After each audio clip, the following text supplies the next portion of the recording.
गोमेस्तेकन, मेरा भाई मासूम है और ये मैं साबित करके रहूँगा। मुकदमे के बगैर अर्तुगरुल को सज़ा नहीं दी जाएगी। ऐसा नहीं हो सकता। हमारी रियासत कोई राजिम नहीं है, लेकिन इसने अगर हथियार ना डाले और पहाड़ों में फिरता रहा तो सिपाही उसको पकड़ लेंगे, फिर मैं कुछ नहीं कर सकूँगा। अस्सलामुअलैकुम नाजरीन, पिछली किस्त में आपने देखा कि नोयान के ख़ास आदमी तांगुत को तीर लगता है और वो ज़ख्मी हालत में वहाँ से भाग जाता है और वो भागते भागते वहाँ पहुँचता है जहाँ इब्नुल अरबी और दरवेश बैठे होते हैं। वो इसको ज़ख्मी हालत में देखकर घोड़े से नीचे उतारते हैं और तीर निकाल लेते हैं और उसके ज़ख़म पर मरहम वगैरह लगाते हैं। इसके बाद इब्नुल अरबी उसे कहते हैं कि तुम शायद किसी गलत रास्ते पर जा रहे थे, इसलिए तुम्हें यह तीर लगा, क्योंकि इब्नुल अरबी समझ गए थे कि ये एक मंगोल है और गलत काम कर रहा है। थोड़ी देर बाद तांगुत वहाँ से चला जाता है। दरवेश कहता है कि आपने उसे जाने क्यों दिया। इब्नुल अरबी कहते हैं कि इसके पास कोई अमानत है जो ये हमें वापस करेगा। दूसरी तरफ गार में अर्तुगरुल और उसके साथी कुछ गवार मूड में गपशप करते हैं। दुआन कहता है कि हमने कुर्दोगलू, उस्ताद आज़म और टाइटस को मारा था। अब वो जहन्नम में आपस में बातें करते होंगे कि कैसे अर्तुगरुल और उसके साथियों ने हमें मारा था और अब नोयान और तांगुत की बारी है। इसके बाद अर्तुगरुल कहता है कि कबीले में मौजूद गद्दार ने हमें सख्त परेशान कर रखा है, इसलिए हमें जल्द से जल्द उसे पकड़ना होगा। कबीले में अर्तुलन एक बार फिर कोरकुस सरदार को कहती है कि सल्जोक रियासत की तरफ से जो आला मकाम आप हासिल करना चाहते हैं वो एक दिन आपको ज़रूर मिलेगा, क्योंकि मेरा भाई गोमेस्तेकन आपकी मदद करेगा। अगले दिन गुंजागुल गुंदोगदू से मुलाकात करती है और उसे कहती है कि मैं तुम्हारे काम में तुम्हारी मदद कर सकती हूँ, क्योंकि मुझे पर्शियन और ग्रीक ज़बान भी आती है। जिस पर गुंदोगदू कहता है कि मुझे भी इस काम की ज़रूरत थी। इस दौरान सलजान भी उनको देख रही होती है। इसके बाद दोनों कबीलों का एक जिरगा बुलाया जाता है, जिसमें गुंदोगदू कहता है कि ताजिर अफरासियाब ने हमारा सारा माल और मवेशी देख लिए हैं और हम सारा सामान उसको बेच देंगे, लेकिन शर्त यह है कि ताजिर अफरासियाब हमें कीमत एडवांस में अदा करेगा।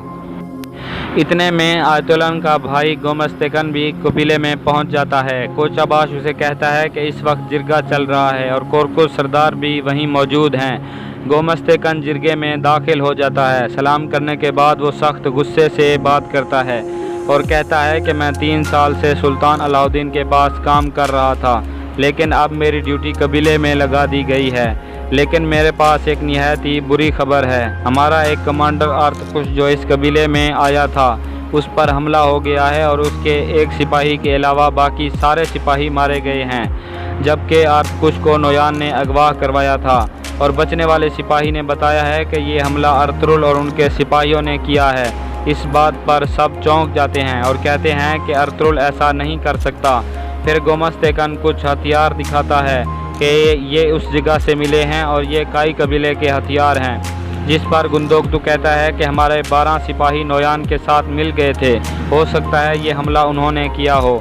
फिर गोमेस्तेकन जेब से एक ख़त निकालता है और कहता है कि सातिन कोपैक ने यह हुक्म दिया है कि अर्तुगरुल जहाँ भी दिखे उसे मार दिया जाए। जिस पर हाइमा खातून सख्त गुस्से से पेश आती हैं और कहती हैं कि मैं ऐसा कभी नहीं होने दूंगी, ये अर्तुगरुल पर इल्ज़ाम है। इसके बाद वो लोग जिरगे से चले जाते हैं। इसके बाद हकीम आर्तुक एक और ख़त लिखता है कि आज कबीले में अर्तुगरुल पर कत्ल का इल्ज़ाम लगाया गया है और उसको मारने का हुक्म दिया गया है, लेकिन मेरी नज़र में वो बेगुनाह है और उसने ऐसा कुछ नहीं किया। दूसरी तरफ गोमेस्तेकन अर्तुलन से मुलाकात करता है। अर्तुलन कहती है कि मैं गुंजागुल की शादी गुंदोगदू से कराना चाहती हूँ, इसलिए हमें गुंदोगदू से अच्छे ताल्लुकात रखने होंगे। गोमेस्तेकन कहता है कि मुझे भी वो अच्छा आदमी लगता है। इतने में कोरकुस सरदार भी वहाँ आता है और कहता है कि अर्तुगरुल ऐसा नहीं कर सकता, क्या तुम्हें उस सिपाही पर एतबार है? गोमेस्तेकन कहता है कि मुझे सिर्फ रियासत के हुक्म पर एतबार है और मैं उसी को मानूंगा। दूसरी तरफ सलजान हैमा खातून के पास जाती है और बताती है कि हलीमा सुल्तान घोड़े पर सवार होकर कहीं चली गई हैं। हलीमा दरअसल गार में अर्तुगरुल को मिलने जाती है और उसको बताती है कि सल्जोक रियासत ने तुम्हारे खिलाफ एक हुक्म जारी किया है, जिस पर अर्तुगरुल कहता है कि मुझे पता था कि ऐसा होने वाला है। उधर कबीले में गुंदोगदू गोमस्तेकन से बात करता है और कहता है कि मेरा भाई अर्तुल बिल्कुल बेगुनाह है, जिस पर गोमस्तेकन कहता है कि अगर ऐसा है तो उसको गिरफ्तारी दे देनी चाहिए। रियासत की अदालत में मुकदमा चलेगा और अगर वो बेगुनाह साबित हो गया तो उसको बाइज्जत बरी कर दिया जाएगा। लेकिन अगर उसने ऐसा ना किया और पहाड़ों में फिरता रहा तो हमारे सिपाही उसको पकड़ लेंगे और फिर कुछ नहीं कहा जा सकता क्या होगा। इसलिए तुम भाई बनो और उसको गिरफ्तारी देने पर मजबूर करो।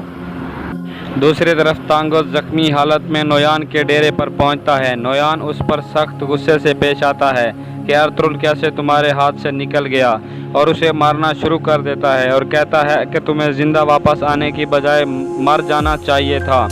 इतने में हमज़ा और अब्दुर्रहमान वहां पर पहुंच जाते हैं आर्तकुश को बांधकर, और यहां पर इस किस्त का इख्तिताम हो जाता है।